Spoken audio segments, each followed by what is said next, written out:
Sébastien Lecornu, bonsoir. Bonsoir Darius Rochebin, merci pour votre invitation. Vous êtes le ministre des Armées, plus que jamais au cœur des événements, une série d'annonces faites par vous-même, par le président de la République. L'économie de guerre, est-ce qu'on change d'époque ? Oui, bon déjà c'est indispensable parce qu'il n'y a pas d'armée d'emploi comme la nôtre sans être adossée à une industrie de défense souveraine. Et en fait, on voit bien qu'avec la fin de la guerre froide, la diminution des budgets militaires pendant les années 90 et 2000, les OPEX aussi, les opérations extérieures dans lesquelles les armées françaises ont été engagées, plutôt de la lutte antiterrorisme en Afghanistan, au Sahel, le besoin critique d'avoir des stocks et d'avoir de la réactivité de la part de nos industriels était moins important. Puis là, évidemment, l'Ukraine, on va y revenir dans le détail, mais l'Ukraine fait reprendre conscience de nouveau que si vous avez une attrition très forte de vos matériels, encore plus évidemment des munitions, si vous n'avez pas une économie de guerre, c'est-à-dire une industrie de défense capable de produire vite, et si possible en maîtrisant les enveloppes budgétaires et financières, et par définition ça fonctionne pas. Donc oui, on change d'époque. Alors après, où est-ce qu'on en est? Si c'est votre question, ça dépend des armements, ça dépend des entreprises. Je pense que ce qui fonctionne mieux, c'est Nexter avec le canon César. 30 mois, il y a encore 2 ans de cela pour produire un canon César. 15 mois aujourd'hui. Les missiles courte portée d'MBDA Mistral, 24 mois à 15 mois. Le radar GM200 de Thales, 18 mois à 6 mois. Le Rafale, un avion par mois sorti des usines et des chaînes de montage de Dassault Aviation il y a de cela maintenant 1 an et demi ou 2 ans. Aujourd'hui 3 par mois, rien à voir avec l'Ukraine, plutôt à des fins d'exportation. Donc oui, les choses avancent, ça veut dire que ces entreprises au fond, elles ont un rapport à l'organisation du temps de travail différent. Il faut saluer les équipes de Nexter qui sont passées en 3-8 de manière très concrète. La gestion des stocks, l'acquisition de stocks stratégiques, donc tout ça c'est quelque chose qui est en train de pivoter, de s'organiser. Après on a encore quelques chaînes de production ou types d'équipements sur lesquels le résultat n'est pas encore là, mais c'est pas du tout homogène aujourd'hui. Ça c'est la bonne nouvelle, c'est que ça bouge. Voilà. Quand on dit économie de guerre, on pense aux scènes de la Seconde Guerre mondiale avec tout un pan de l'économie qui bascule. On comprend bien qu'on n'en est pas tout à fait là. Quel est l'exemple où on est en train de devenir cela? En fait, on se rappelle tous effectivement des usines Ford qui tout d'un coup... Bon, déjà nous ne sommes pas en guerre. Mais il se trouve que la France aide un pays et une armée en guerre, l'Ukraine, et que donc nos industriels ont potentiellement un client en guerre, c'est évidemment l'Ukraine. Mais en fait, il n'y a pas que l'Ukraine qui potentiellement peut être confrontée à ça. Vous avez désormais beaucoup de partenaires à l'exportation, et comme vous le savez, notre modèle, nous, s'équilibre parce qu'il y a l'exportation qui disent, attendez, nous on veut bien vous acheter des armes, mais si on n'est pas sûr de les avoir rapidement, et surtout, si on n'est pas sûr en cas de problème de pouvoir avoir des pièces détachées ou des munitions rapidement, eh bien ça sera, en mauvais français, un mauvais game changer. Et regardez la Pologne, qui a fait ce choix d'acheter des armes en Corée du Sud, plutôt qu'aux États-Unis. Ça en dit long quand même sur ce que cela veut dire. Quel a été le critère, quelle a été l'explication? C'est que la Corée du Sud était capable de produire et de livrer plus vite. Donc c'est une nécessité aussi à l'exportation. Je vais même être encore plus dur. Les industriels qui ne passeront pas rapidement à l'économie de guerre sont condamnés sûrement à rater des contrats à l'export. On voit qu'on change vraiment de régime. On va produire 3000 obus par mois, c'est bien ça? L'aide à l'Ukraine au début, rapidement, mais ça, je pense que c'est important pour nos téléspectateurs, de février 2022, enfin mars à peu près, jusqu'au mois d'avril dernier, 1000 obus de 155 mm tous les mois. D'avril dernier jusqu'à ce mois de janvier, 2000 obus tous les mois. À partir du mois de janvier-février de cette année 2024, 3000 obus tous les mois. Ça veut dire tout simplement que les entreprises sont organisées différemment. On a appris à recycler des munitions non utilisées pour récupérer la poudre et recréer d'autres gammes de munitions. Des stocks aussi sont faits. Une relocalisation est prévue de production de poudre à Bergerac. Donc oui, vous avez quelque chose qui monte en puissance. On manquait de poudre. On en était là, n'est-ce pas? Beaucoup de généraux sur nos plateaux disent en réalité on était tellement loin de la guerre classique, si on veut, qu'on ne produisait plus assez de poudre. Vous voyez bien Serval ou Barkhane, qui quand même duré 10 ans, vous voyez bien le type d'armes que cela pouvait solliciter, le type d'engagement et de nos stocks. Et donc de fait, vous étiez loin de l'économie de guerre, en dépit du fait que certains moments de combat ont été des moments de haute intensité, contrairement à ce que certains racontent. Et là, évidemment, on bascule complètement d'horizon, de méthodologie. Et j'insiste, on le fait pour nos propres besoins, en tant que client, le ministère des Armées françaises comme client, mais on le fait aussi parce que c'est une des conditions du succès à l'export pour demain. Alors, on comprend, il y a les intérêts de la France et il y a en l'occurrence les intérêts de l'Ukraine. Vous dites 3000 obus par mois et il faut dire, on va en reparler, c'est une coalition de l'artillerie, n'est-ce pas? La France et les États-Unis en prennent la tête. Est-ce que c'est assez pour l'Ukraine? À Davos, le président Zelensky disait la Corée du Nord a donné 1 million d'obus aux Russes. Alors 3000 par mois côté français, on voit qu'on en est loin. Oui, alors les qualités et les standards de production ne sont pas complètement les mêmes. Le droit du travail n'est pas complètement le même. Je pense qu'il faut peut-être s'en féliciter parce que la Corée du Nord ne saurait être un modèle. J'ai la faiblesse de penser aussi que les armes que nous donnons sont fiables, ne mettent pas les soldats ukrainiens en danger et que les retours que nous pouvons avoir par nos différents services de renseignement montrent bien aussi à quel point le manque de fiabilité des armes de l'ex-bloc soviétique ou de certains alliés de circonstance de la Russie aujourd'hui ne sont pas forcément un modèle. Donc c'est aussi un des enjeux, c'est comment on produit plus vite sans abîmer le standard, soit technologique, soit de sécurité de ces armes. Et ça, c'est un défi majeur qui conduit effectivement nos industriels à repenser certains schémas d'organisation, de production, et de mon côté, la délégation générale pour l'armement, dans la manière aussi de simplifier les normes pour les industriels pour ce faire. Au-delà de l'aspect technique, est-ce que c'est aussi un saut en audace pour les Ukrainiens? Les Scalp, annoncé par le président de la République, une quarantaine, c'est bien ça? Oui, Scalp et A2SM. En fait, là, on est sur la gamme. Je redis vite les choses pour les téléspectateurs. Il y a 4 familles d'aide militaire sur lesquelles on a choisi d'être leader parce qu'on sait qu'on peut le faire durablement avec beaucoup de fiabilité. L'artillerie, on en dira peut-être de nouveau un mot, c'est le canon César, mais pas que. La protection du ciel, la défense solaire de courte et de haute portée, du Mistral au MiKVL, Crotale et évidemment le SAMP-T. Les questions de nouvelles technologie et d'innovation, parce que de plus en plus on va aider l'Ukraine, si on a du temps on pourra y revenir, sur les drones, en matière d'intelligence artificielle. Et puis effectivement, le dernier segment sur lequel nous souhaitons être très accompagnateurs, ce sont les frappes dans la profondeur, soit depuis le sol, les fameux LRU, et lance-roquettes multiples, et surtout depuis les airs. Et donc en air-sol, vous avez 2 types d'armes que nous donnons effectivement à l'Ukraine, les Scalp, qui permettent de frapper dans des portées assez longue. D'ailleurs, je m'en étais expliqué devant vous à Vilnius, en marge du sommet de l'OTAN. J'avais répondu à vos questions sur à quoi pouvaient servir les Scalp. Et les A2SM, qui sont des missiles air-sol de courte à moyenne portée, qui sont des bombes autoguidées. Et là, pour le coup, si vous parlez d'audace, on est sur une aide qui va se quantifier à 50 bombes, missiles par mois. Et donc, vous voyez bien qu'on est sur quelque chose qui est complètement nouveau, d'autant plus qu'il y avait un petit défi technologique, c'est d'adapter ces missiles à des avions de classe soviétique, Sukhoi ou MiG, ce qui n'était pas forcément gagné d'avance, pour être honnête. Ça veut dire frapper derrière les positions russes? Frapper sur les territoires occupés déjà par la Russie. Quand on dit en profondeur, c'est vous voyez bien qu'on a une ligne de front qui malheureusement est en train de sécher. On voit bien qu'elle ne bouge plus beaucoup et que si la contre-offensive ukrainienne n'a pas fonctionné comme les Ukrainiens, comme nous-mêmes d'ailleurs nous le souhaitions, ce n'est pas pour autant que les Russes ont repris l'avantage. Je pense qu'il faut là aussi bien comprendre ça. 2 km d'avancée, 4 km par-ci, repris d'ailleurs à d'autres endroits. Et au fond, les Russes ne reprennent pas pour autant l'initiative, avec d'ailleurs une ligne de front qui de plus en plus est minée et de plus en plus protégée de part et d'autre. Et là, ça a été compliqué pour nos amis ukrainiens. C'était à eux de reprendre avec audace et courage une initiative avec un rapport de force qui s'inversait, parce que pour mener une contre-offensive, par définition, le rapport de force est du côté de celui qui doit mener l'attaque. Et donc ces frappes de longue portée permettent d'enjamber la ligne de front et permettent de toucher des centres de commandement militaire, de ce que j'en vois et de ce que j'en comprends de nos partenaires ukrainiens, des nœuds logistiques, des dépôts d'armement. Et donc évidemment, ça c'est clé pour la conduite de la contre-offensive et de la défense de l'Ukraine. Est-ce que ça veut dire frapper, y compris en territoire de la Fédération de Russie, quand c'est un acte de défense des Ukrainiens? J'ai vu que l'Ukraine avait effectivement frappé, en tout cas sans toujours le revendiquer, un certain nombre de villes ou de points de position en Russie. Je pense que la position de la France est d'une clarté absolue là-dessus. Déjà, toutes les victimes civiles sont un drame, y compris les victimes civiles russes.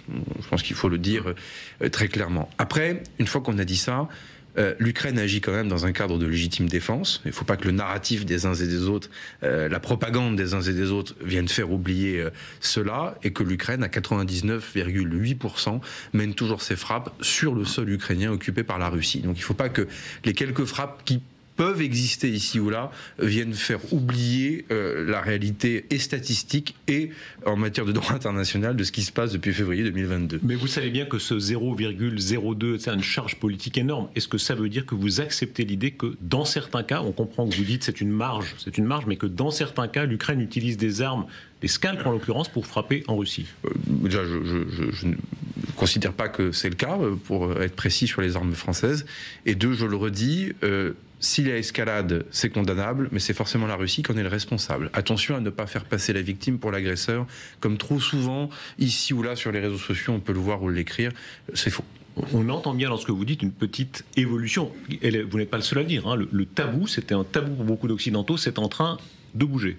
Non, parce que nous sommes toujours dans le cadre défensif. En fait, on n'a pas évolué en la matière. Et quand on se défend, les Français, pendant la guerre, on ne disait pas n'allez pas frapper le territoire allemand. C'est l'argument que légitimement les Ukrainiens servent. Après, on sait tous aussi que la maîtrise de l'escalade est aussi un enjeu de sécurité pour tout le monde et que les terres qu'occupe désormais la Russie en Ukraine de manière illégale sont l'essentiel du champ de bataille, pour ne pas dire la quasi-intégralité du champ de bataille. Et donc mon rôle aussi, c'est de revenir quand même sur la réalité de ce qu'est ce combat en ce moment, et qui n'est pas tellement une ligne de front qui évoluerait vers la Russie, pardon de vous le dire, mais qui est plutôt une ligne de front malheureusement qui s'installe dans la durée, toujours à peu près au même endroit, vous le voyez bien, du nord au sud, en passant pas loin de Zaporijjia avec tous les enjeux de sécurité que ça peut poser d'ailleurs sur la sûreté nucléaire civile, etc. Donc voilà, je pense que c'est ça l'enjeu et c'est ça l'actualité du moment. Monsieur le ministre, on a des autorités suédoises, autorités militaires suédoises, allemandes, qui tiennent depuis quelques semaines des propos tout à fait inédits en disant on doit se préparer à un conflit avec la Russie. Est-ce que vous pensez cela ? Qu'est-ce qu'ils entendent par conflit ? Qui est déjà un conflit de type guerre froide, ça me semble évident. Donc il faut préciser les choses. Quand on est ministre des Armées, on se doit d'être rigoureux sur ces affaires-là. Nous sommes en guerre froide avec la Russie, selon vous ? Je ne sais pas si c'est guerre froide, parce que les mots aussi ont du sens. Après, quand Wagner, au Mali, au moment où nous avons quitté le Mali, crée un charnier de toutes pièces sur un camp militaire français que nous venions de quitter, pardonnez-moi, en accusant la France d'avoir commis des crimes de guerre contre des populations civiles maliennes, de toutes les évidences, c'est un comportement qui n'est pas un comportement amical, c'est le moins que l'on puisse dire. Lorsque des fermatrolles, des faux comptes Twitter propagent et déversent des contenus anti-français avec des contre-vérités sur les réseaux sociaux, ce n'est pas un comportement amical, c'est le moins que l'on puisse dire.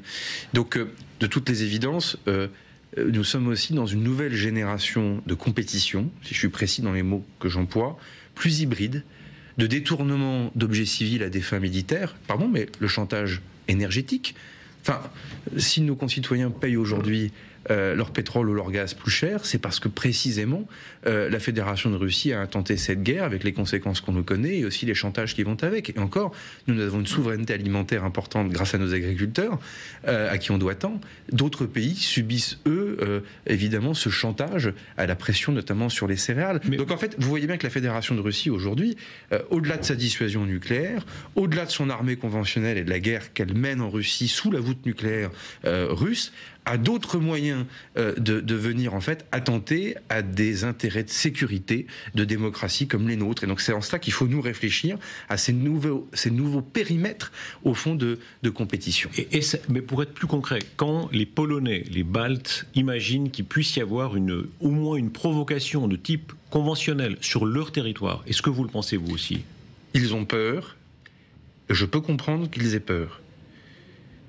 Parce que ce ne sont pas des puissances nucléaires et que nous, on a quand même, mine de rien, dans notre inconscient, digéré le fait d'être une puissance dotée, qui nous met donc évidemment dans un autre schéma. Ce sont des pays qui ont adhéré à l'OTAN depuis peu de temps, pour cause, ils étaient souvent des pays membres du pacte de Varsovie. Et donc cette solidarité au sein de l'Alliance n'a pas forcément été digérée aussi par toutes les opinions publiques de ces pays. 3, ce sont des pays dont les efforts militaires de remontée en puissance sont récents et n'ont pas produit tous les effets. 4, ce sont des pays dont la frontière donne directement sur la Russie. Donc de toutes les évidences, ce sont des opinions publiques qui ont peur. Donc, avec raison. La crainte. Avec raison. Ils voient ce qui se passe en Ukraine. Après, ils sont membres de l'OTAN.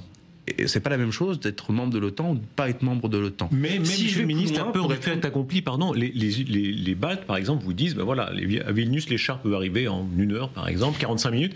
Si ils sont prêts à Vilnius, est-ce que vraiment une guerre nucléaire sera déclenchée pour Vilnius ? De toute façon, le principe de l'Alliance, c'est la solidarité. Ou alors ça compte pas. C'est pour ça que les élections américaines, tout le monde les regarde en ce moment, mais c'est aussi pour ça que nous, on fait aussi cette remontée en puissance par notre propre armée, et on ne peut pas faire des sommets de l'OTAN, parler d'article 5, parler de nations cadres, parler de 2% du PIB pour chaque pays pour s'engager. Ça compte pas pour du vent, tout ça. Ça crée du droit, ça crée de l'obligation internationale. Non, mais sans détourner votre question, je vais me permettre de la poser autrement à voix haute pour nos téléspectateurs. Vous avez des espaces, des pays qui ne sont pas membres de l'OTAN, qui sont des pays amis de la France et qui peuvent connaître des déstabilisations directes ou indirectes de la Russie. J'en cite 2. La Moldavie. Voilà. C'est un exemple très concret de pays qui peut redouter une pression russe d'une manière ou d'une autre. Et ce qui se passe en Ukraine a un intérêt, un impact très concret sur ce qui se passe en Moldavie. Et un deuxième pays cher à notre cœur, l'Arménie, qui évidemment connaît une déstabilisation et une menace de sécurité de la part de l'Azerbaïdjan parce qu'il y a cette complicité de Moscou derrière. Donc ça, ce sont des exemples très concrets, méthodiques, qui se posent à nous et qui sont des défis aussi pour 2024, évidemment. Donc la manière dont on aide l'Ukraine, on y revient toujours, hein, vous savez, l'endurance, la manière dont nous organisons cette aide à l'Ukraine est observée par Moscou, par Pyongyang, par Téhéran, et donc derrière, sur l'ensemble de l'architecture de sécurité d'une partie de notre monde. Est-ce que ça signifie qu'on doit se préparer à une guerre, y compris conventionnelle, plus grande que la guerre d'Ukraine? On ne parle pas ici de conflit nucléaire, mais que la Russie tente, vous avez cité des pays qui peuvent être en question, une guerre conventionnelle élargie. En fait, je vais être très direct. Hein. Tant que nos amis ukrainiens résistent et arrivent à résister, je ne le pense pas. Pour des raisons qui tiennent à l'organisation militaire russe, où vous voyez bien que l'armée russe est en échec. C'est-à-dire que, je le redis, c'est pas parce que la contre-offensive ukrainienne est difficile, qu'elle ne produit pas tout de suite les effets escomptés, que la Russie a repris le chemin. Et il y a 2 ans, quand même... Si je peux me permettre, encore qu'on a vu dans la logique russe l'idée d'ouvrir d'autres feux. Parfois, ouvrir plusieurs feux, y compris au Proche-Orient, les aide plutôt. Mais, mais plutôt sur de l'hybridité, plutôt sur de la guerre informationnelle, plutôt sur de la manipulation de proxy, plutôt sur le financement de tiers pour accomplir des choses. Mais en fait, si vous regardez bien cliniquement en direct, l'essentiel de l'appareil militaire russe est complètement mobilisé sur la guerre en Ukraine, et pour cause, l'armée ukrainienne les met en échec. Donc il faut rester concentré sur ce point, là où parfois certaines formations politiques, certains proxys des uns et des autres pourraient être tentés justement de nous expliquer que c'est escalatoire, que d'aider l'Ukraine, que tout ça n'est pas notre affaire. Si, c'est clairement notre affaire. Vous dites, pardon, aussi, proxy, vous les avez traités de proxy ? En tout cas, certains se comportent comme tels, avec un champ lexical et une rhétorique qui, ma foi, me semble plutôt servir les intérêts de Moscou. Donc, en tout cas, proxy, c'est un sens même militaire. Il y a quelque chose comme de la trahison dans certains partis en France. Je pense que, c'est mon côté néo-gaulliste, comme vous le savez, on a déjà confessé ça tous les deux à l'antenne, que nous partagions la passion de C'était de Gaulle de Perfit. Si le général de Gaulle disait « nous sommes alliés des Américains mais non alignés », il disait quand même que nous étions alliés. Donc au bout d'un moment, quand vous avez des formations politiques qui développent un anti-américanisme primaire et qui finissent par confondre Moscou et Washington dans la manière dont ils parlent des pays avec lesquels nous sommes alliés, c'est clair, il y a un problème. Du RN, de LFI, les deux? Une grande partie du Rassemblement national, sans nul doute, une grande partie de la France insoumise, sans nul doute. Je peux en témoigner comme ministre ayant été au banc pendant 3 semaines pour la loi de programmation militaire au mois d'avril, mars, avril et mai et juin dernier. De fait, j'ai entendu des propos qui étaient stupéfiants et qui avaient du mal à cacher parfois une désorientation politique sur où est-ce que sont nos propres intérêts, où est-ce que sont nos alliés, et sous couvert de souveraineté et de ripolliner un discours gaulliste sur notre autonomie stratégique, au fond, tu es dans une forme d'isolement. Je donne un exemple pour pas que ça soit gratuit, ce que je dis. Traîtrise ? Je vais vous donner un exemple très précis, c'est de venir déposer des amendements pendant une loi de programmation militaire pour que la France sorte de l'OTAN en pleine guerre menée par la Russie en Ukraine.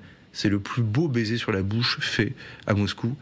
C'est le plus beau cadeau stratégique fait à Moscou que d'expliquer qu'une grande puissance militaire comme la France doit sortir de l'OTAN par voie d'amendement pendant une loi de programmation militaire, pendant une guerre qui est menée. Au bout d'un moment, moi j'appelle tout le monde à la responsabilité, notamment quand il s'agit de voter aux élections présidentielles, aux élections européennes, aux élections législatives, parce que derrière tout cela est très grave. Sébastien Lecornu, les Russes semblent obsédés ces derniers temps par les combattants français en Ukraine.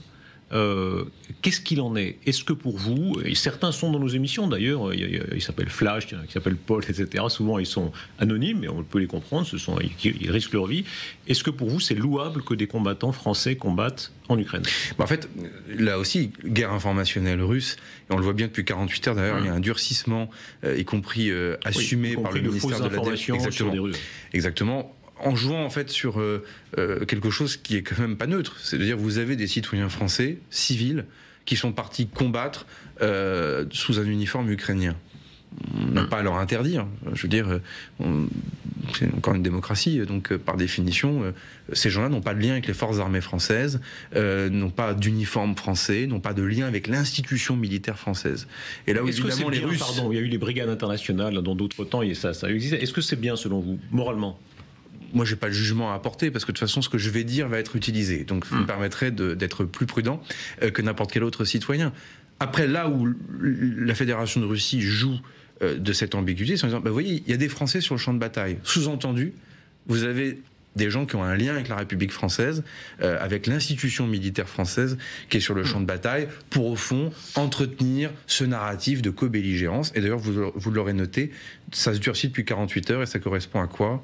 À l'annonce du président de la République sur la livraison de missiles Scalp, parce que on le sait, c'est un élément différenciant sur le champ de bataille, et la Russie réagit sur le théâtre informationnel. Ça répond à votre question de tout à l'heure aussi, sur la nature de cette compétition, comme disent désormais les spécialistes ou les experts sur vos plateaux, qui se joue sous nos yeux. Volodymyr Zelensky, lui aussi, a réagi à sa façon. Il vous remercie, il remercie la France, il remercie le président de la République.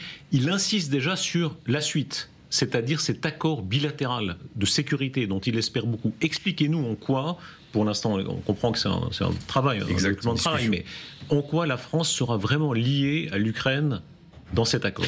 Oh bon, trop tôt pour faire des annonces en tant que telles. Ce que je peux expliquer, c'est la philosophie.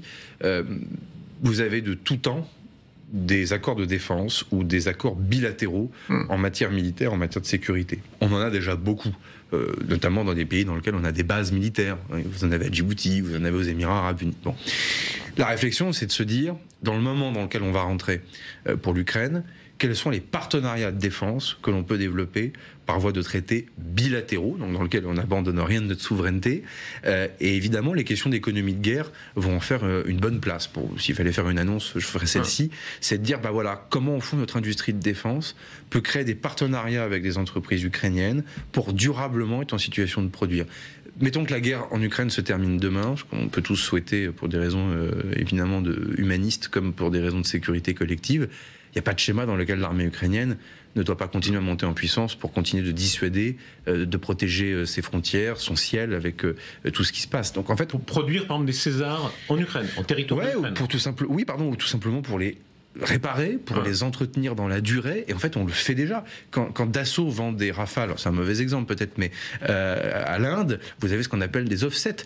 Quand vous vendez des VBCI, des véhicules blindés ou des canons César à des pays du Moyen-Orient, vous avez des partenariats avec des entreprises locales de ces pays. Plus que ça, on a vu que les Anglais, pas le Royaume-Uni a déjà conclu un accord de sécurité qui va plus loin que ça. C'est une sorte de, c'est pas une entraide générale, mais enfin ça les relie vraiment. Est-ce qu'on va vers ce type de modèle? Ça c'est l'objet des discussions actuellement qui sont menées. C'est plutôt le Quai d'Orsay d'ailleurs qui les mène évidemment traditionnellement dans l'organisation de notre pays. Et ça sera des objets de discussion du président de la République lorsqu'il ira en Ukraine en février. Une partie de l'opinion dira, soit pour s'en inquiéter, soit pour s'en réjouir, que ça peut entraîner la France dans la guerre. Non mais aider un pays agressé, ce n'est pas être co-belligérant et ce n'est pas être escalatoire. Et ce qu'il faut dire à la partie des Français... Si on fait un accord de sécurité, ça prend déjà un autre sens. Oui, mais en fait, on ne saurait être faible. Enfin, on est la France. Donc il faut aussi expliquer à une partie de notre opinion publique que nos intérêts de sécurité passent aussi par le fait d'assumer un rapport de force, comme nous le faisons en ce moment même en aidant l'Ukraine. Donc pas de repli sur nous-mêmes ou de faux semblants sur la nature des menaces aussi qui pèsent sur l'ensemble de l'Europe. Peut-on se payer le luxe d'être un peu plus audacieux face à la Russie? On l'a vu par exemple quand un missile russe, alors les faits n'ont pas été toujours très définis, un missile russe qui passe, est-ce que c'est quelques kilomètres, quelques minutes, mais c'est beaucoup quelques minutes, dans le ciel de l'OTAN n'a pas vraiment réagi. Est-ce qu'au prochain coup on réagira plus fortement? Non mais chaque cas de figure fait l'objet toujours d'une discussion, notamment ce qu'on appelle en P3. Donc quand il se passe quelque chose de cette nature, en général, vous avez une discussion États-Unis, Grande-Bretagne, France. les 3 pays nucléaires aussi de l'Alliance, hein, parce que par définition, cette question est quand même bien présente. Ah oui, donc on va tout de suite aux 3 nucléaires. Vous avez une organisation en P3 quasiment permanente qui nous permet justement de discuter de l'ensemble des sujets de sécurité qui peuvent se passer. Évidemment, immédiatement, on a tout de suite un dialogue avec le pays concerné, ça a souvent été la Pologne ou la Roumanie, pour ne citer que ces 2 exemples-là, et qui nous permet d'analyser ce qui se passe et d'adopter la bonne réponse, qui n'est pas qu'une réponse parfois de faiblesse, comme certains ont pu le dire en disant l'OTAN ne fait rien, etc. Non, au contraire, c'est de regarder ce que c'est un incident. Est-ce que c'est un comportement individuel d'un pilote de chasse russe? Est-ce que ça obéit au contraire à une provocation qui a fait l'objet d'une instruction? Et ça, pour le coup, ce sont des réflexes aussi hérités de la guerre froide. Les généraux de 2e section que vous invitez sur vos plateaux pourraient vous l'expliquer, être en situation de comprendre, de déconflicter. C'est pour ça que je rassure aussi nos téléspectateurs sur le fait qu'on ne fait pas n'importe quoi et qu'on n'est pas dans une escalade gratuite. À chaque fois, tout ça est analysé, fait l'objet évidemment de rapports du renseignement militaire, d'échanges entre alliés. Qui prend la décision, parce qu'on entre là dans le détail, mais il est vraiment intéressant. Mettons qu'un avion, et c'est arrivé, en l'occurrence c'était un missile, mais de russe pénètre dans le ciel de l'OTAN et ça dure. Qui prend la décision de l'abattre? Est-ce que c'est vous, par exemple, si c'est la chasse française qui fait de la police du ciel? C'est le cas en Pologne, je crois. Ça dépend où est-ce que nous sommes. En Roumanie, on est nation cadre. Vous avez par définition effectivement des dispositifs de défense solaire. En Pologne, vous avez des missions de police du ciel par des avions Rafale, mais pas en permanence, qui d'ailleurs se font au décollage depuis des bases françaises. Ça dépend des chaînes de commandement qui ont été établies. Soit vous êtes dans des chaînes de commandement de l'OTAN, avec des règles d'engagement qui sont prévues, d'où le dialogue en P3, soit vous êtes sur des règles d'engagement qui sont nationales. Après, je vais vous dire une chose, notre histoire militaire française, pour aller jusqu'au bout de cette conversation, est bien faite et elle est fondamentalement démocratique. Elle finit toujours par monter au président de la République, chef des armées, élu au suffrage universel direct par les Françaises et les Français, ce qui est aussi quand même une particularité française, y compris dans l'organisation otanienne, où même en étant rentré et revenu dans le commandement intégré, décision du président Sarkozy, à la différence des années passées, nous avons gardé une très forte autonomie dans la manière de faire. Sébastien Lecornu, le patron de Dassault était notre invité la semaine passée. Il disait, voilà, très grande réussite des Rafales, ils sont à 500 Rafales. C'est aussi l'économie de guerre, hein, pour d'autres raisons, dont 300 à l'étranger, mais paradoxe incroyable, les Européens n'achètent pas. On va en vendre en Indonésie, en Égypte, etc. Et les Allemands n'en achètent pas, les pays européens n'en achètent pas. Est-ce que c'est rattrapable? Ça paraît choquant à beaucoup d'égards. Merci à la Grèce en Croatie, pour citer quand même les 2 qui, eux, en achètent. Des exceptions. Et qui sont, oui, mais des partenaires importants. Et d'ailleurs, on le voit bien, pour la Grèce, la confiance qu'ils font en nos bateaux pour Naval Group et au Rafale pour l'aviation de chasse, crée une protection et des mers et du ciel au-dessus de la mer qui n'est pas sans intérêt pour nous, pour nos routes commerciales et la protection de la Méditerranée. Je fais cette parenthèse. Vous vous entendez bien avec le ministre de la Défense allemand, M. Pistorius. Est-ce que, j'imagine que vous en parlez, est-ce qu'on arrive enfin au stade où ils vont acheter... On revient à la relation fondamentale que ces pays entretiennent avec les États-Unis et avec le grand non-dit, mais que je vais dire à votre micro, qu'est le parapluie nucléaire américain. Et en fait, la plupart des pays, y compris l'Allemagne, achètent des avions américains sans toujours dire à leur opinion publique complètement pourquoi, mais pour une vérité simple, c'est que ce sont des avions qui peuvent emporter la bombe américaine dans le cadre du parapluie nucléaire américain. Donc vous avez une partie de l'Europe dont le filet de sécurité est américain. Et on revient à De Gaulle, Debré, Mesmer et les années 60, le choix stratégique qui a été de dire ce sont nos alliés, mais on ne veut pas en dépendre. Et donc c'est pour ça aussi qu'on a notre propre dissuasion. Et pourquoi on a cette aventure? Pardon, je me permets de vous attendre. Il pourrait se sentir protégé par la bombe française. Je pourrais répondre à ces questions en ayant un peu de temps, parce que c'est délicat, mais je vais le faire tout de suite. Mais pourquoi on a aussi Dassault Aviation? Pourquoi on a eu l'aventure du Mirage et l'aventure du Rafale? Pourquoi on a mis autant d'argent? Pourquoi le général de Gaulle a fait confiance à Marcel Dassault? Tout simplement parce que c'est l'avion qui emmène la bombe française. Donc il faut bien voir que c'est la question de la dissuasion nucléaire qui organise aussi le rapport à l'aviation de chasse. Il ne faut pas se raconter d'histoire. Le président Chirac, le président Sarkozy, le président Hollande et pour la première fois le président Macron, à de nombreuses reprises depuis le début de ce conflit en Ukraine, a répété cette phrase qui est forte d'impact: les intérêts vitaux français ont une dimension européenne. Ça ne veut pas dire qu'il y a un parapluie nucléaire français, mais il l'a répété à de nombreuses reprises.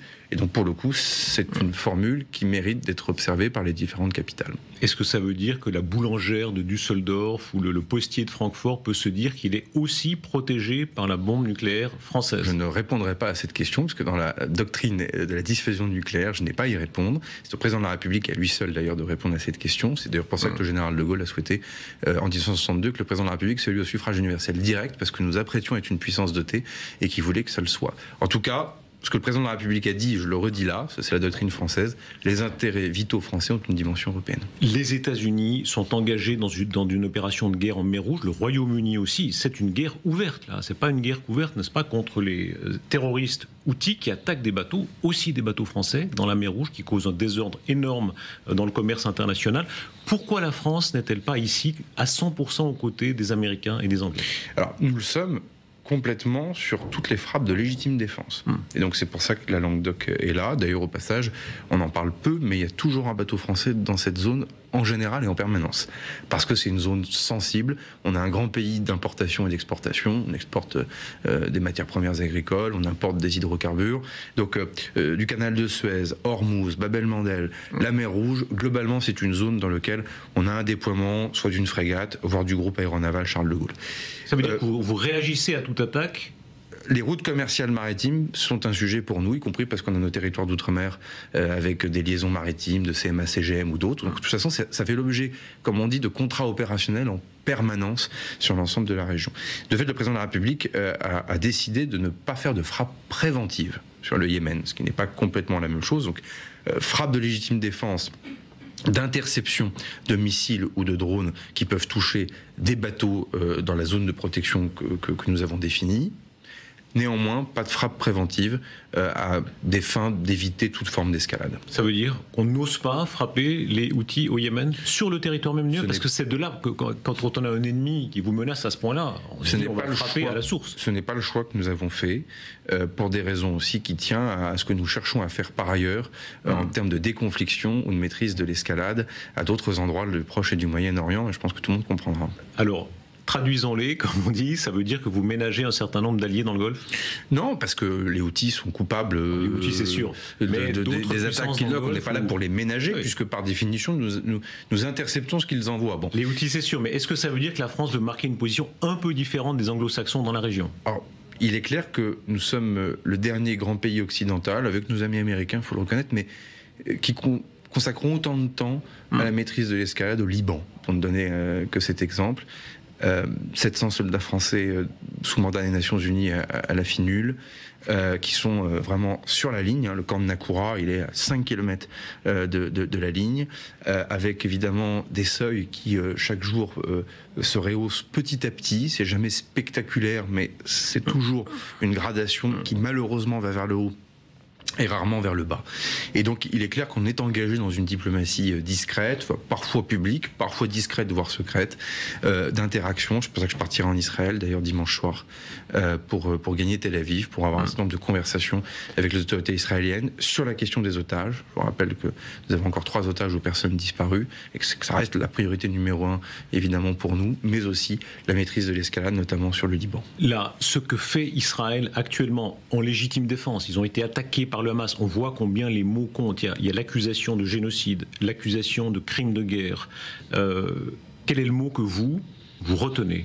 Non, moi j'ai vu les débats, je suis ministre des Armées, je ne veux pas rentrer là-dedans, d'autant plus que l'utilisation de certains mots en plus peuvent aggraver encore plus les choses, me semble-t-il, et c'est pas notre devoir justement que d'aggraver inutilement les choses.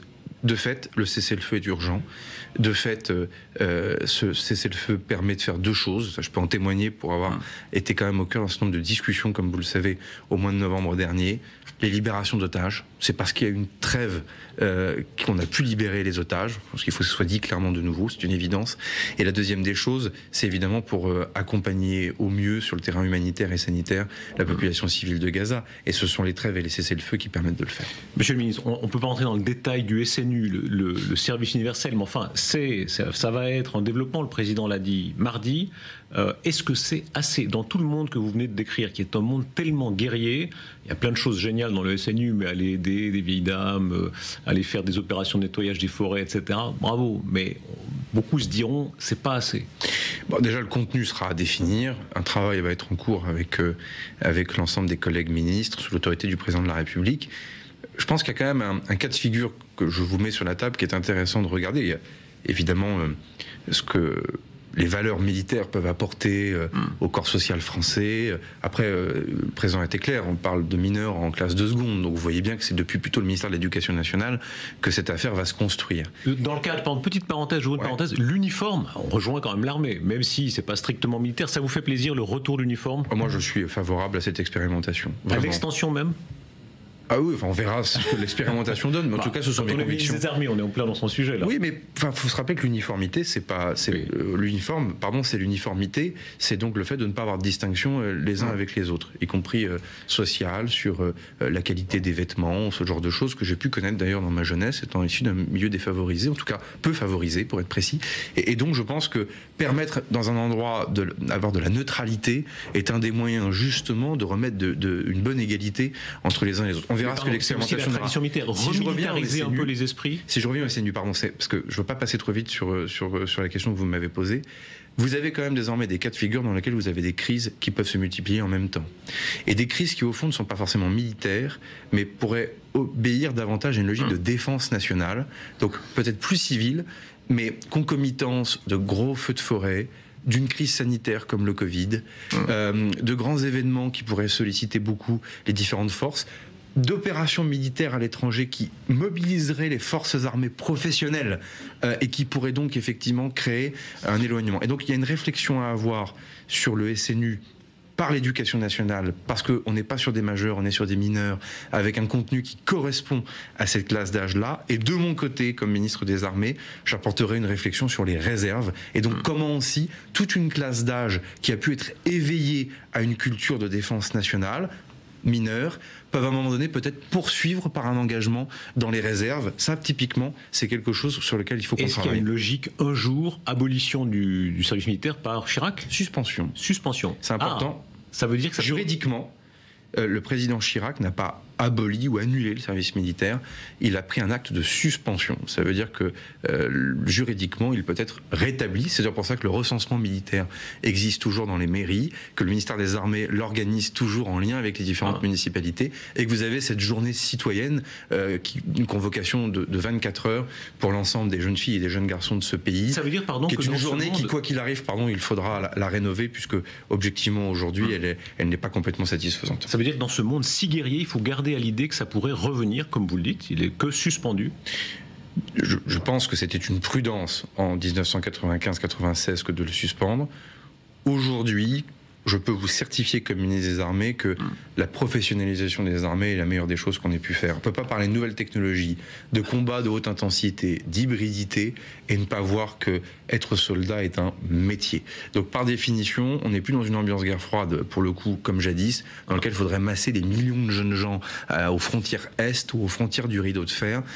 On a changé d'époque, et donc les moyens que nous mettons dans notre armée professionnelle participent réellement à notre sécurité. En revanche, comme je vous le disais, au-delà de la réflexion militaire, il y a sûrement une réflexion défense nationale, sécurité civile, plus large, mais qui n'est pas sans lien avec les engagements des forces armées à l'étranger, parce qu'à un moment donné, vous pouvez avoir une multiplication des crises en même temps, et ça, pour le coup, c'est une réflexion, et c'est pour ça que les réserves, c'est un sujet que je porte avec beaucoup de conviction, est un des éléments qu'on peut peut-être mettre davantage encore sur la table. Un petit mot personnel encore plus politique, Sébastien Lecornu, le premier conseil des ministres, quand on vous voyait autour de la table, les choses ont changé, hein. Là, vous êtes une sorte de gaulliste presque de centre-gauche ou de centre-droit, là. Le gouvernement, quand même, c'est droitisé, non? Centre-droit quand même, mais oui. Centre-droit, allez, gaulliste de centre-droit. Ça vous fait plaisir? Oui, enfin, en tout cas, je pense que le gouvernement resserré, moi je suis pas bien vieux, mais enfin, j'ai 37 ans, mais ça fait 7 ans que je suis au gouvernement. Donc je commence à avoir un tout petit peu d'expérience et de recul. Je suis ministre d'Emmanuel Macron depuis 2017. C'est vrai que le gouvernement resserré déjà donne humainement et psychologiquement... Et on le voit autour de la table. Humainement et psychologiquement crée déjà beaucoup de liberté de ton et beaucoup d'efficacité, et ça responsabilise beaucoup les membres du gouvernement. Vous qui êtes un gaulliste pur jus, cette logique hyper présidentielle, on comprend bien que le président de la République a choisi qui il voulait, comme il voulait. En réalité, il doit presque rien à personne. Beaucoup le critiquent en disant c'est une monarchie républicaine. Au fond, Est-ce que pour vous ça marche? Est-ce que c'est l'esprit de la 5e? Oui, parce que de toute façon, même s'il le faisait moins, on lui reprocherait tout.